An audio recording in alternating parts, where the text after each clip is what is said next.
बिस्मिल्लाहिर्रहमानिर्रहीम। अस्सलाम वालेकुम।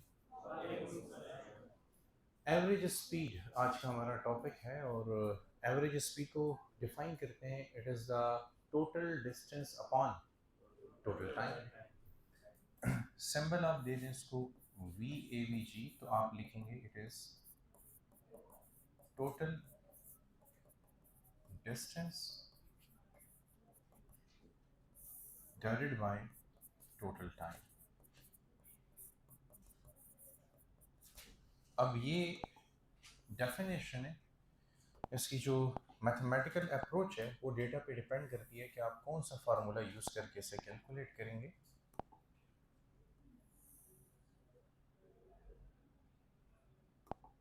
दो फार्मूले हैं इसके। एक फार्मूला है आपके पास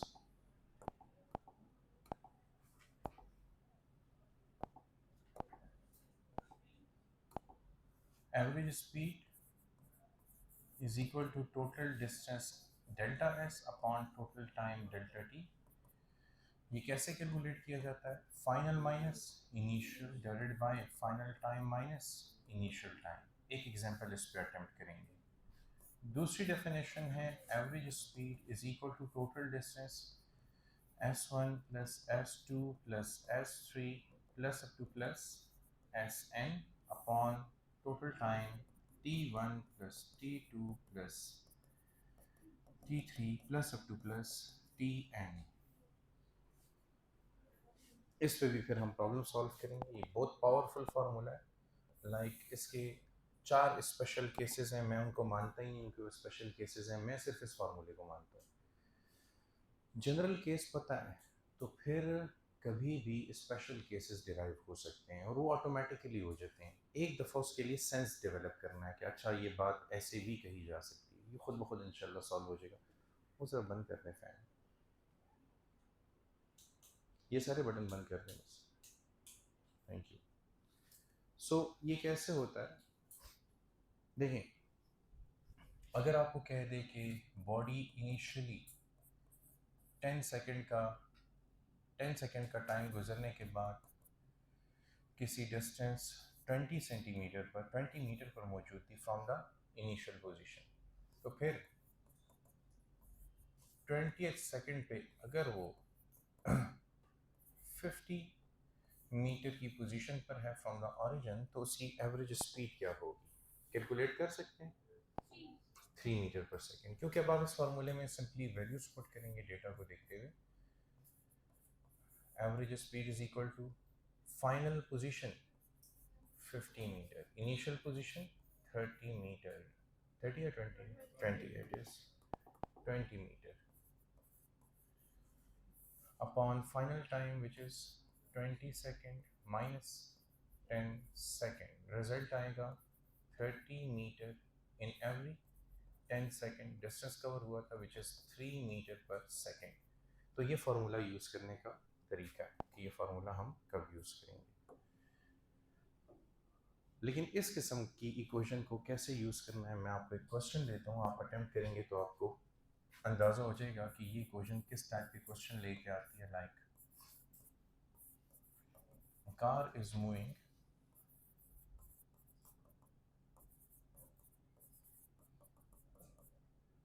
a car moves with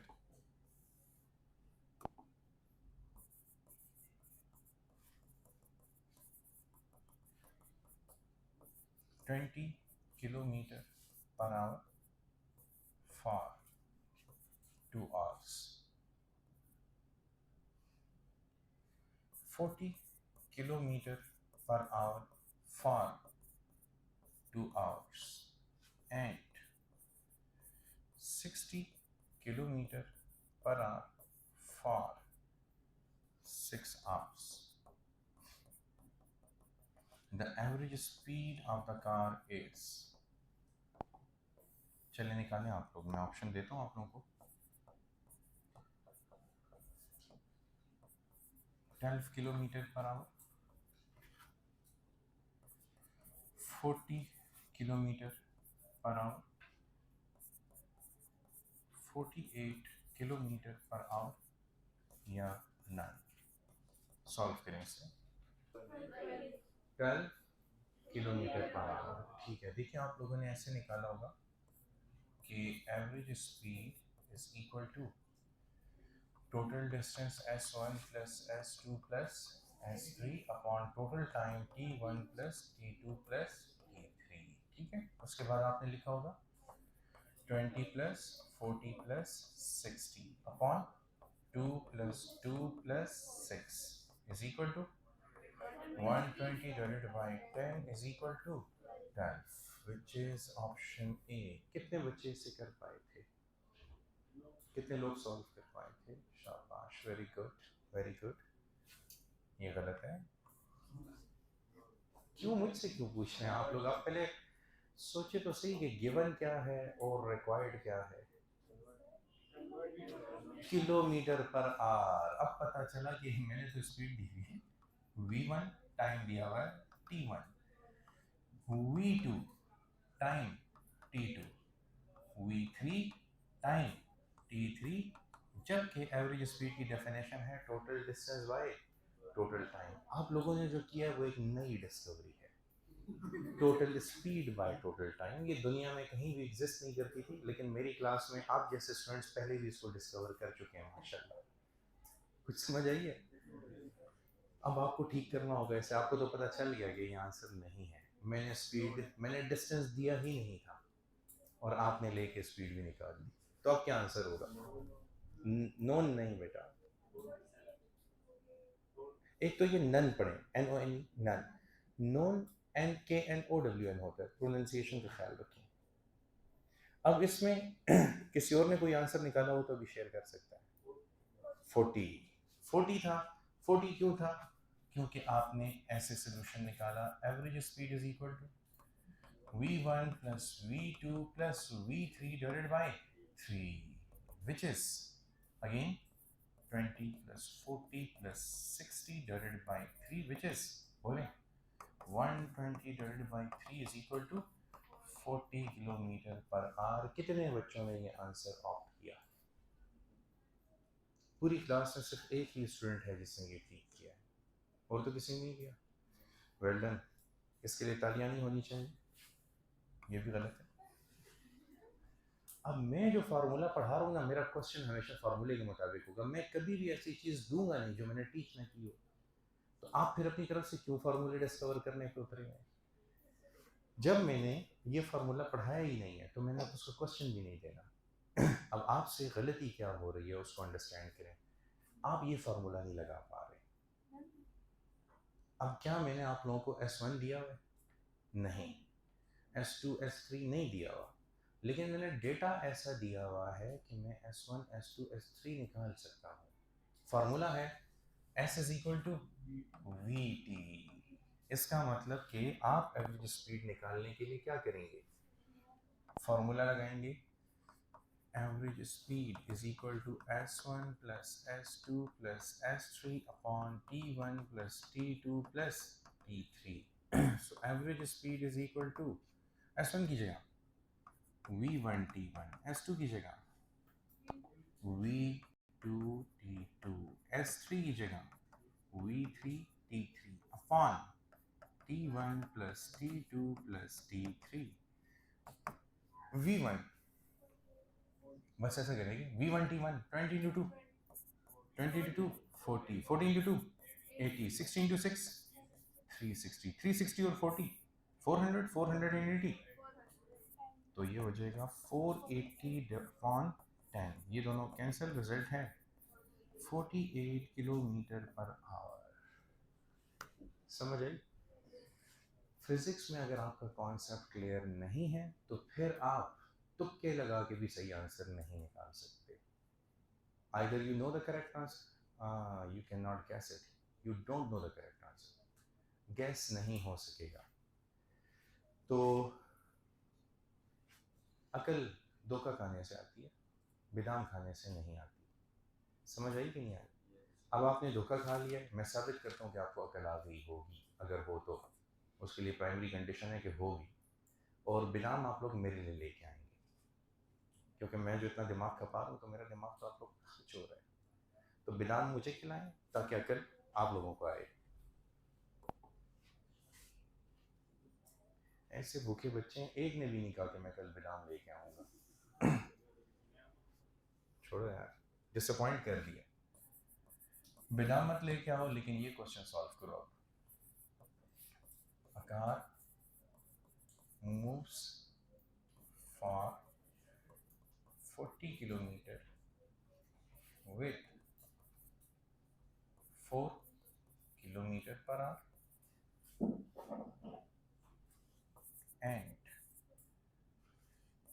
60 kilometer for 10 kilometer per hour. It's ऐसा करते हैं, थोड़ी सी डेटा में चेंज कर देते हैं, इसको कर दें 16 किलोमीटर पर आवर और इसको कर दें 80 किलोमीटर, 80 और 16 कर दें। It's average speed is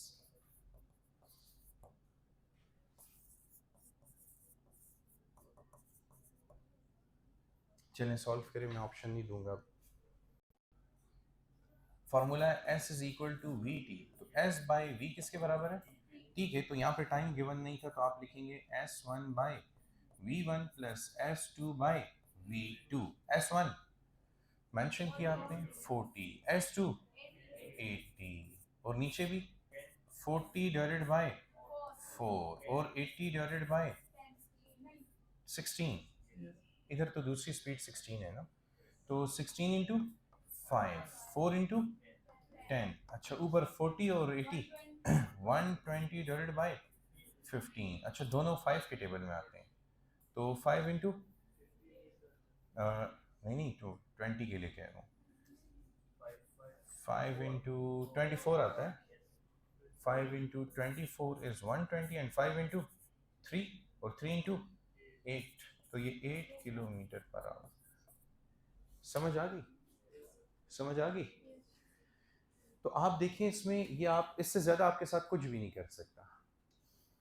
total speed, total distance by total time में या तो वो डिस्टेंस गायब करेगा या टाइम गायब करेगा। अब मैं आपको इसकी जनरल इक्वेशंस बताता हूँ। देखो, अच्छा, अब आप लोग आसानी से देखें, एवरेज स्पीड का क्या फार्मूला था? S1 plus S2 divided bye T1 plus T2। अब इसके स्पेशल केसेस इसी डेफिनेशन से बनेंगे। कैसे बनेंगे? या तो वो डिस्टेंस गायब करेगा या टाइम गायब करेगा। तो मैं पहले से अंडरस्टैंड करूंगा इस चीज़ को कि उसने क्या करना है। ठीक है, उसी हिसाब से मैं अपने दो केसेस जनरेट करता हूँ। देखें आपके सामने, अब या तो गायब कर दो डिस्टेंस को या गायब कर दो टाइम को। जब भी डिस्टेंस या टाइम कुछ भी गायब करे, उसके बदले क्या देगा? स्पीड दे देगा ना। तो वो स्पीड दे देगा, तो मैं स्पीड से हेल्प ले लूँगा। कैसे हेल्प लूँगा? देखें, अब एवरेज स्पीड का फार्मूला होगा, एस गायब हुआ तो V1 T1 plus V2 T2 divided by T1 plus T2। या फिर टाइम गायब करेगा तो average speed is equal to, अब तो S गिवन है, टाइम गायब हो गया, तो S1 plus S2 divided by S1 by V1 plus S2 by V2। अब अगर इधर तीन डिस्टेंसेस होते तो V3 T3 प्लस T3, इधर S1 S2 S3 plus S3 bye V3, ऐसा हो जाता। समझ आ गई? अब इसका स्पेशल केस क्या है? इसका स्पेशल केस है कि अगर बॉडी डिफरेंट स्पीड्स के साथ सेम टाइम के लिए मूव कर रही हो, बॉडी डिफरेंट स्पीड्स के साथ सेम डिस्टेंस कवर कर रही हो, तो यहाँ पे क्या है? Different speed different time. यहाँ पे क्या है? Different speed different distance. Heading भी देखें ना, अगर हम इसको हेडिंग दें तो ये केस किससे रिप्रेजेंट करता है? इक्वेशन को देख के बोलेंगे, अच्छा, different speed in different time. Example दूं? मैंने इसके ऊपर पूरी प्रॉब्लम करवाई है, आपको एग्जांपल देना तो कोई मुश्किल बात ही नहीं है। ये क्या हुआ था? यही हुआ था ना कि बॉडी डिफरेंट स्पीड के साथ डिफरेंट टाइम के लिए ट्रेवल कर रही थी, तो आपने फिर ये वाला फार्मूला यूज करना है। फिर यहाँ पे क्या हुआ था? Body different distances different speeds के साथ कवर कर रही थी, उसने 40 किलोमीटर 4 किलोमीटर पर आवर के साथ 80 किलोमीटर 16 किलोमीटर पर आवर के साथ कवर किया। तो ये किसे रिप्रेजेंट करता है? ये रिप्रेजेंट करता है different different distances covered with different speed, different distances with different speeds. अब इन दोनों के स्पेशल केसेस क्या हैं? इसका स्पेशल केस है कि अगर T1 T2 के बराबर हो जाए, यानी टाइम सेम हो जाए, अब वो डिफरेंट स्पीड से सेम टाइम के लिए मूव करे तो क्या होगा? तो कुछ यूं रिजल्ट आएगा, आपके सामने कर रहा हूँ, कुछ हिडन नहीं है। V1 T1 की जगह प्लस V2 T2 की जगह T upon T1 T plus T। अब बताओ रिजल्ट क्या आएगा? इससे common T V1 plus V2 common T divided by 2T। तो दोनों result V1 plus V2 divided by 2 T तो कैंसिल हो चुके हैं ना। Sum of speed divided by number of speed, अगर ये 3 होते तो 3 पे डिवाइड कर देते, 4 होते तो। अब आप नोटिस करें, जब मैंने आपको उस वक्त क्वेश्चन करवाया था तो आप में से सिर्फ एक बच्चे ने ये वाला फार्मूला यूज़ किया था, याद है कि नहीं याद? मैंने सोल्यूशन भी निकाला, हालांकि ये फार्मूला उस वक्त एप्लीकेबल है जब बॉडी सेम टाइम के लिए मूव कर रही हो डिफरेंट स्पीड्स के साथ। समझ आई कि नहीं आई? तो आपको अगर फार्मूले आते हैं तो आपको ये भी आना चाहिए कि ये फार्मूला यूज़ कब किया जाता है। फिर S1 is equal to S2 is equal to S। अब अगर डिस्टेंस सेम हो जाए तो average speed is equal to S plus S upon S by V1 plus S by V2। इससे क्या आएगा? 2S। इससे क्या आएगा? S कॉमन कर दें, 1 by V1 plus 1 by V2। ठीक है, S और S कैंसल। और अगर आप नीचे एलसीएम ले लें, लाइक 2 डिवाइडेड बाई, इन दोनों का एलसीएम क्या होगा? V1 V2, और ऊपर क्या आएगा? V2 plus V1। अगले स्टेप में V1 V2 पर चले जाएंगे तो average speed is equal to V1 2V1 V2 divided by V1 plus V2। समझ आ गई? तो देखें ये स्पेशल केसेस हैं, दोबारा देख लें। आपने इस फार्मूले में क्या कह दिया कि अगर डिस्टेंसेस सेम हो तो फिर आप थ्रू आउट S से रिप्लेस करेंगे। इसमें से S कॉमन कर दें तो ये S बाहर आ गया, ऊपर S प्लस S 2S बन गया, S और S कैंसिल हो गए। फिर मैंने V1 V2 का, इन दोनों का एलसीएम V1 V2 बना लिया।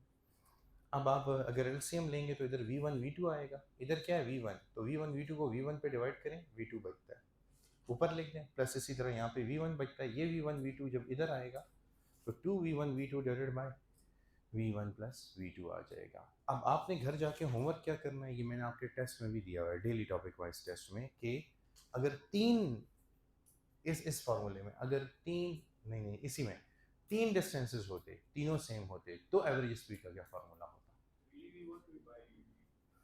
तो वो आप चेक करेंगे ना, फिर वो आप देखेंगे कि यही आता है कि नहीं आता। मैं तो उधर ऑप्शन दिए होंगे, आप होमवर्क सही करेंगे तो उधर ऑप्शन भी आपका ठीक आएगा। अच्छा, यहाँ तक सबको क्लियर हो गया? तो अब आपको ये पता चल गया कि इसके कितने फार्मूले एवरेज स्पीड के। मेन फार्मूला ये है, अगर डिफरेंट स्पीड डिफरेंट टाइम हो तो ये यूज़ करेंगे, डिफरेंट स्पीड और सेम टाइम हो तो ये यूज़ करेंगे, डिफरेंट डिस्टेंसेस डिफरेंट स्पीड के साथ हो तो ये, और सेम डिस्टेंस डिफरेंट स्पीड्स के साथ हो तो ये वाला। अब ये कब वैलिड है, लिखूं? Different speed but same distance, not time. और यहां पे different speeds but same time.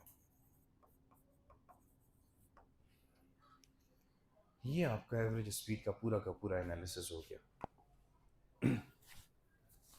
अब आप आ जाते हैं वेलोसिटी में।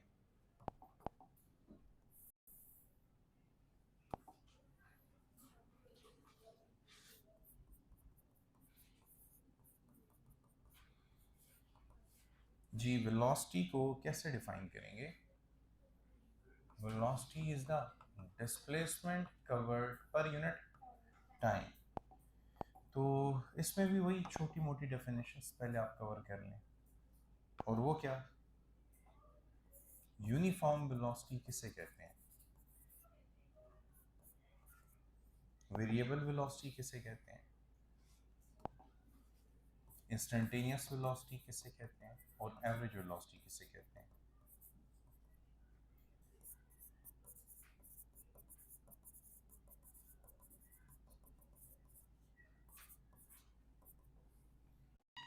What is uniform velocity? It is equal displacement in equal intervals of time. Variable, unequal displacement in equal interval of time. Instantaneous velocity is the displacement covered per unit time such that time interval approaches to average velocity.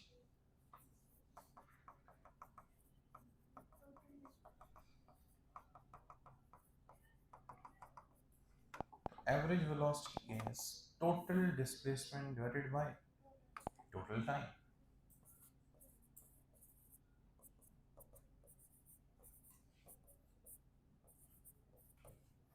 तो total displacement में याद रखें, या तो आप ऐसे find करेंगे s1 plus s2 plus s3, ये पहले डिस्टेंसेस थे, अब डिस्प्लेसमेंट्स हैं t1 t2 t3, या तो आप ऐसे फाइंड करेंगे, इट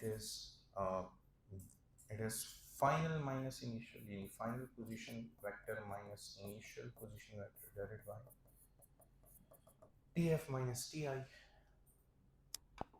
और फिर इसमें एक स्पेशल केस पैदा होता है। वो कैसे पैदा होता है कि अब ये तो वेलोसिटी है ना, अच्छा इस तरह की एक प्रैक्टिस मैंने आपको पहले भी दिया, आई होप कि आप इसको अंडरस्टैंड कर पाए। एक बॉडी स्पीड v के साथ टाइम t के लिए ईस्ट की तरफ गई, then it took a sharp turn and it moved for same time interval with the same speed towards north. इसकी एवरेज वेलोसिटी इनमें से क्या होगी? Find the magnitude of average velocity. v by 2 square root 2v या v by square root 2।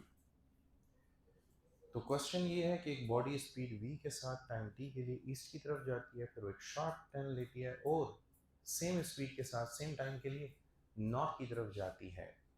तो हमने एक case अभी पढ़ा ना, टाइम सेम हो तो क्या होगा, कौन सा फार्मूला लगेगा? टाइम सेम हो तो कौन सा फार्मूला लगेगा? दिमाग पे जोर दें जरा। नहीं, 2v1 v2 जो है वो डिस्टेंस सेम होने पे लगता है, v1 प्लस v2 बाई 2 जब टाइम सेम हो तो लगता है, लेकिन ये स्पीड के लिए था, ठीक है। वेलोसिटी के लिए ये क्या होगा, v1 vector plus v2 vector divided by 2। तो करके बताएं मुझे इसका सोल्यूशन क्या होगा। ओके, आपके मुताबिक आंसर क्या है? अच्छा, कुछ बच्चे कह रहे हैं कि option A is the correct choice, ठीक है। फिर कुछ लोगों ने v बाई 2 का, और आखिर में मैंने स्क्वायर रूट 2 ही सुना। और अच्छा, आप तो मेरे ख्याल में you are the only person in the class जिसने ठीक किए, ये करेक्ट आंसर है। अब ये क्यों करेक्ट है उसकी वजह देखिए देखिए, जो एवरेज वेलोसिटी होगी ऐसे होगी या नहीं, और ये कौन सा थ्योरम बन जाएगा, पाइथागोरस थ्योरम, क्योंकि कौन सा ट्राइंगल है, राइट एंगल ट्राइंगल है। अब जब आप एवरेज वेलोसिटी निकालेंगे तो एवरेज वेलोसिटी तो यूँ होगी, एवरेज वेलोसिटी का magnitude is equal to v1 plus v2 का वेक्टर सम डिवाइडेड बाय 2, क्योंकि टाइम तो सेम था अच्छा, अब ये वेक्टर सम इन दोनों में कितना एंगल है, v1 और v2 में, तो आप लगा देंगे square root v1 square plus v2 square divided by 2 is equal to square root v1 means v square plus v square divided by 2, which means 2v square divided by 2, which means square root 2v divided by 2 लिख सकते हैं। अब इसको square root 2 से multiply भी करें और square root 2 से डिवाइड भी करें। Square root 2 into square root 2 becomes square root 2 whole square divided by 2 square root 2। Square और स्क्वायर रूट कैंसिल हो जाएंगे, क्या बचेगा 2v divided by 2 square root 2। फिर ये 2 और 2 भी कैंसिल हो जाएगा, क्या बचेगा v बाई स्क्वायर रूट 2। तो v by square root 2 is the correct answer. Well done. ये क्वेश्चन आम बच्चा मतलब वो स्पीड वाले फार्मूले से कर लेता है और उससे हो जाती है गलती। देखें आप लोगों से शायद इस तरह अप्लाई हो गया हो कि average speed is v1 plus v2 divided by 2, फिर आपने v प्लस v किया divided by 2 is equal to 2v by 2 और फिर ये कट गया और रिजल्ट v आ गया और आप खुश हो गए कि ये ऑप्शन ए है। तो फ़र्क समझाने के लिए, फ़र्क क्या है, एक एवरेज स्पीड है और एक एवरेज वेलोसिटी है। तो एवरेज वेलोसिटी में क्या करना है, वेक्टर फॉर्म लेनी है। अगर आप यूं करते तो भी ठीक रिजल्ट आता, बाय डेफिनेशन जाते। डेफिनेशन क्या थी एवरेज वेलोसिटी की? एवरेज वेलोसिटी की डेफिनेशन थी total displacement divided by total time. अगर आप ऐसे भी करते तो भी ठीक जाते। ठीक है, अब वो क्योंकि मैग्नीट्यूड मांग रहे तो मैं इधर मैग्नीट्यूड का सिंबल लगाऊंगा। ठीक है, अब मुझे बताएं क्या उसने हमें डिस्टेंस दिया है, डिस्प्लेसमेंट दिए? उससे तो अगर डायग्राम में देखें तो क्या है कि भाई हम स्पीड v के साथ ईस्ट की तरफ गए फॉर टाइम t, फिर नॉर्थ की तरफ गए स्पीड v के साथ फॉर टाइम t, ऐसा ही कहा है ना उसने। लेकिन हमें तो पता है जब उसने डिस्टेंस ना दिया हो तो s इज इक्वल टू, हम ये वाला काम करेंगे। तो अब अगर आप ऐसे भी करते कि ये डिस्प्लेसमेंट s1 है, ये डिस्प्लेसमेंट s2 है, तो टोटल डिस्प्लेसमेंट s होती है नहीं। स्टिल मैं क्या करता, मैं वही काम करता मैं कहता it is square root s1 square plus s2 square divided by, क्योंकि टाइम तो सेम था तो मैं लिख देता t प्लस टी। फिर इससे क्या आता स्क्वायर रूट s स्क्वायर, क्योंकि distance same speed same time, same speed same time, तो डिस्प्लेसमेंट का मैग्नीट्यूड तो सेम ही होगा। इधर से आ जाएगा 2t, इधर में लिख देते square root 2s square divided by 2t, जिससे स्क्वायर रूट 2 डिवाइडेड बाय 2, और इससे क्या आता s by T. s by T क्या कहलाता है, distance covered per unit time, speed. हाँ जी, तो square root 2 by 2 into V, और सिंपल शॉर्टकट क्या है कि अगर स्क्वायर रूट 2 ऊपर हो और नीचे 2 हो तो it is v by square root 2, तो भी यही रिजल्ट आता। आप बेसिक फार्मूलाज के साथ स्टिक रहें, उनकी प्रैक्टिस हो जाए, आप कभी भी गलत नहीं हो सकते। बस इन फार्मूलाज के साथ अपने आप को सिर्फ यूज टू करनी। फिर सुने, मैं वेलोसिटी के केस में ये भी कर सकता हूँ, मैं आपको कहता हूँ कि जनाब एक है वेलोसिटी v1, एक है वेलोसिटी v2, और v1 और v2 के दरमियान जो एंगल है फ़र्ज़ कीजिए कि 30 नहीं, चलो ऐसा करते हैं 60 डिग्री ले लेते हैं। ठीक है, इन दोनों के दरमियान एंगल 60 डिग्री है। तो बताइए कि एवरेज वेलोसिटी क्या होगी, कैसे निकालेंगे? शाबाश। फिर आप लगाएंगे वही formula, resultant velocity average velocity is equal to square root v1 square v2 square plus 2v1 v2 cos 60। समझ आ गई? तो मैंने आपको कहा था ना, जब भी वेक्टर्स आएंगे तो बस आपने इस बात का ख्याल रखना है कि आप किसी भी एंगल पर वेक्टर्स का रिजल्टेंट निकालने के लिए ये वाला फार्मूला यूज़ कर लें। यहाँ तक क्लियर? कल मिलते हैं इंशाल्लाह फिर। Thank you.